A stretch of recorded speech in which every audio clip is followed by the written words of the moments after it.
The Fabulous Adventures of an Old World Traveller, Marco Polo.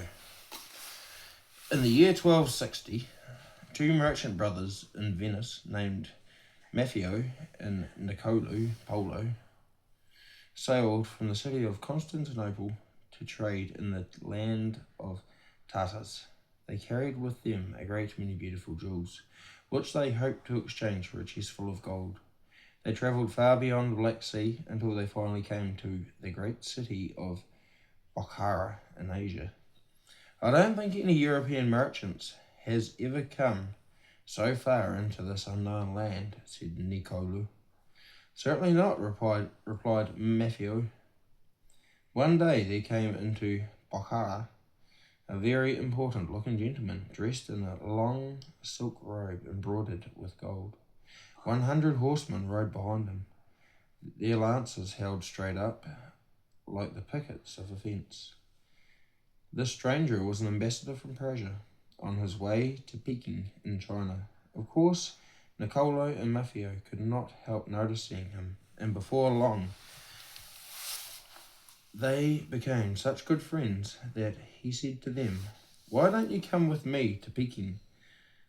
When the new Khan of the Tartars had built his new palace, the Khan will be pleased to see you.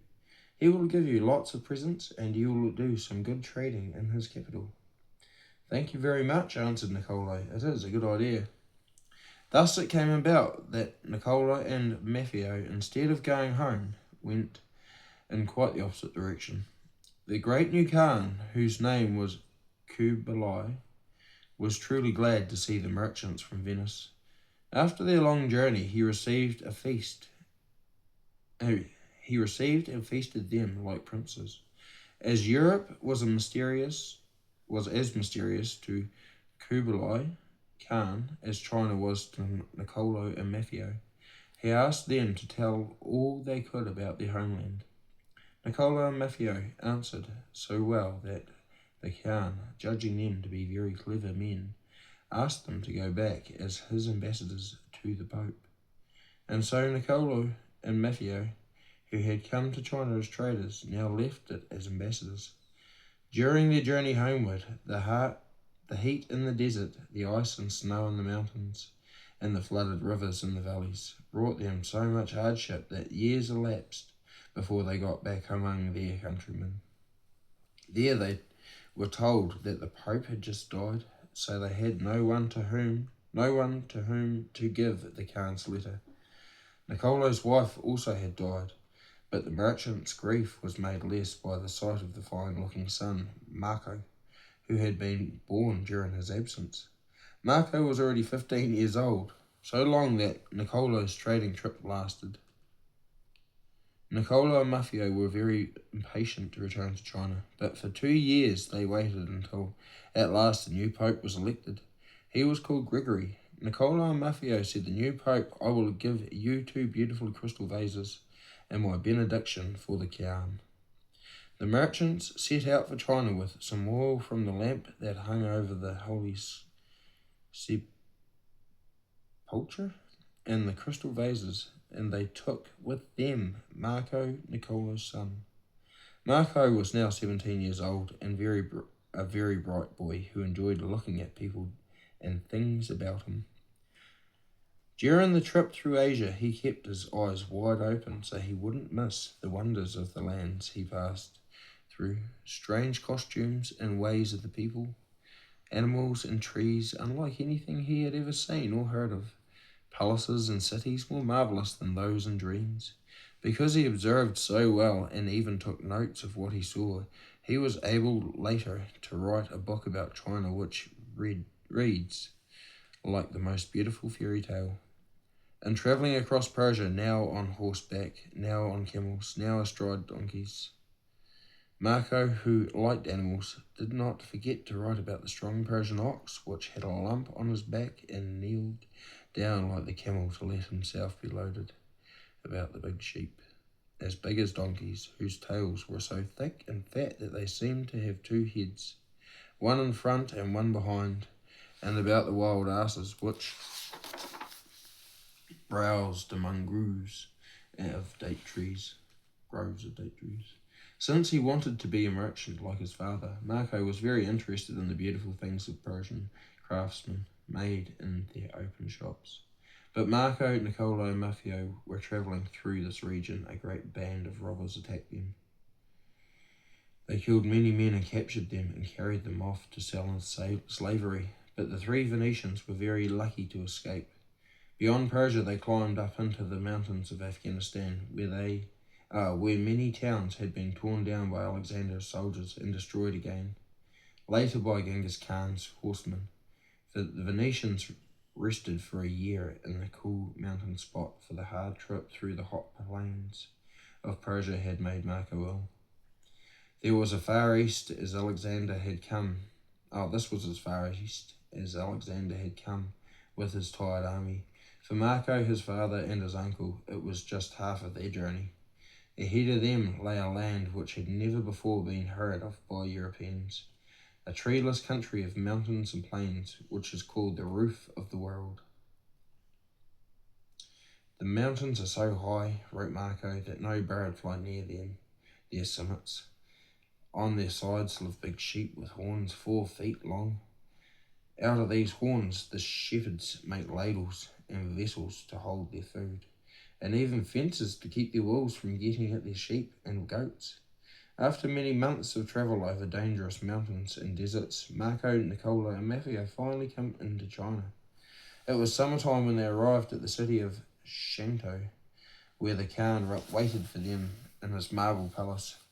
He received them surrounded by his officers and guards, all dressed in green, purple, red, yellow, and blue silk robes.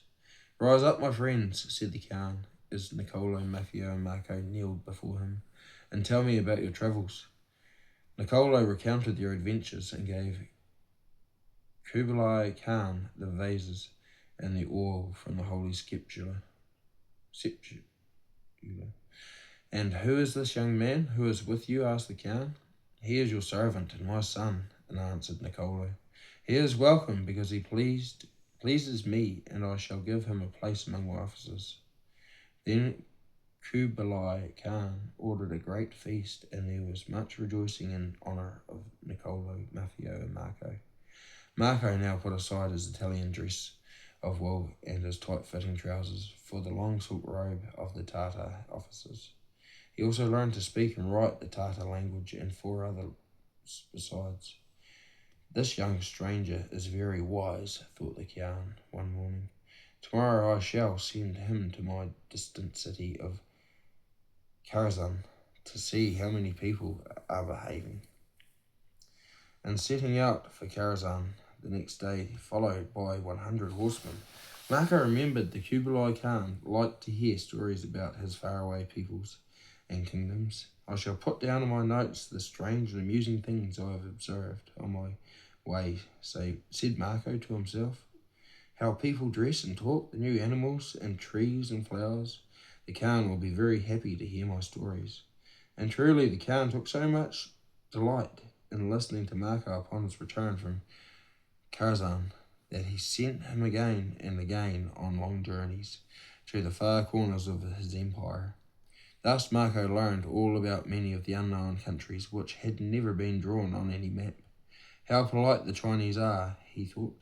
They seldom quarrel among themselves, and how honest. Why one can't leave one's door open without fear that thieves will come in and rob one. And they know so many things that we don't know anything about in Europe. The Chinese knew how to dig coal and burn it to keep warm. Marco had never even seen coal. He was astonished that black stones could burn like wood. In Europe, when a man had written a book, it was copied by hand so that a few more people could read it. But long before that time, the Chinese had already learned how to print their books, and millions of people could read them. The Chinese also printed paper money, which was easier to carry than heavy gold and silver coins. How rich this China was, and Khan's palace was built of marble, decorated inside and out with sculptures and paintings of dragons, birds, beasts, and flowers. The roof was painted in green, red, blue, and violet, and glistened like crystal. The palace grounds, with their parks and gardens, were so large that it took a horseman all day to ride around them. Musk deer, goats, and stags browsed in their flowery meadows, while fish of all kinds filled the ponds. The Khan loved to hunt with falcons, and since it was also a good occasion to show how great an emperor he did not walk to the hunt, nor ride a horse, nor even an elephant. He rode 4 elephants at once.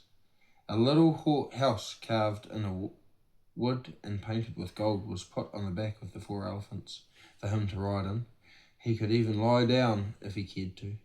He took with him 10,000 men dressed in blue robes to carry the falcons, and 10,000 dressed in red robes to catch the falcons after the hunt. During all these years he spent in Asia, travelling for his friend in Khan, Marco never forgot to write about the marvellous things he saw or heard.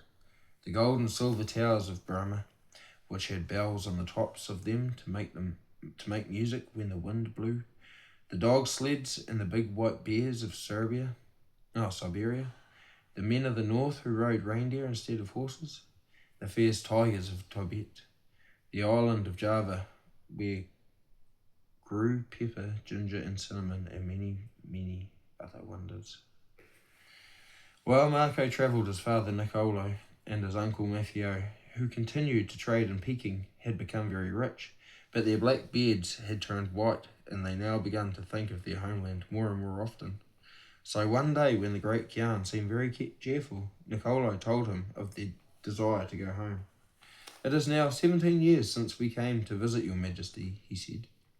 "We have been honoured and made happy beyond our dreams by your kindness and generosity. But we are old men now, and we long to see our homeland before we die." The great Khan frowned at hearing this. With Marco, Niccolo, and Maffeo gone, who would tell him the amusing and interesting stories about foreign countries, which he liked so much? Very grumblingly, he finally consented. After bidding goodbye to the old Khan, Niccolo, Maffeo, and Marco at last set sail for China. On the way home, the Venetians sailed along many new coasts of which even the names were unknown in Europe. They saw Indochina, whose king sent 20 elephants each year to Kublai Khan, and Java and Sumatra, where Marco found nuts big as a man's head, coconuts and rhinoceroses, bathing in mud pools. In Sumatra, the ships waited 5 months for the west-blowing monsoon.